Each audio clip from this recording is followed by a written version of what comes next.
and then applying your filmmaking or craft to it. What was that like?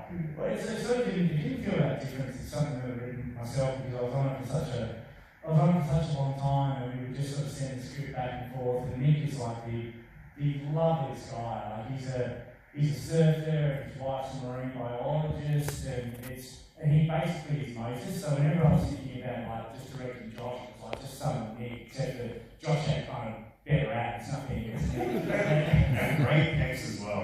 There was a round of applause when his pecs were really good. So yeah, I don't know. So I guess it's like anything when you make a film. Just you try and there's so many elements that you try and kind of become one somehow. And so we were kind of by the end we were thinking with the one brain. And I always like unless you know the subtext, it's impossible to direct it. So by the end I felt like I just we worked together for so long that it was just I understood it as well as if it was my own script.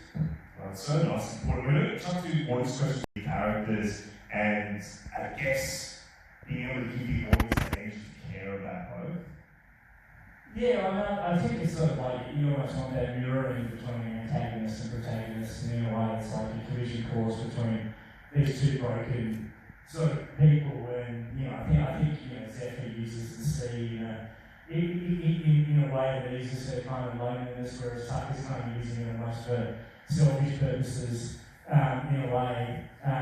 But he's like he's very Giles, he's amazing. It felt like in a way he was kind of bored to play this role because he's so kind of charismatic and weird in a great kind of way, and he's such a physical threat. But Tucker's such a kind of mansplainer and Zephyr played by Hassie is sort of like, she's almost the opposite. She's sort of quite quiet and quieter in her actions speak, sort of louder than words, and she keeps people at a bit of an arm's length, but there's such a kind of tenacity there and heart there, so even though they're coming at each other from kind of different angles, it's like, I don't know, it's like kind of a sloppy version of like the Pacino De Niro scene in Heat or something, where it's like, when they talk about they're both sharks, weirdly, even though they're kind of trying to destroy each other, they kind of in a way understand each other more than probably anyone else does, because they both sort of come from nothing. And I mean, it's a fun fact about sharks that they kind of give birth to their young in the shallows and then they leave them to fend for their own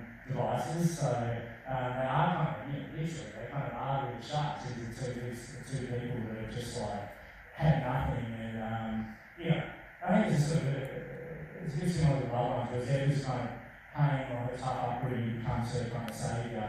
But with Jai kind of, or Tucker, it kind of drives him off the cliff. Yeah, I mean, one of the things that makes the character really work is, and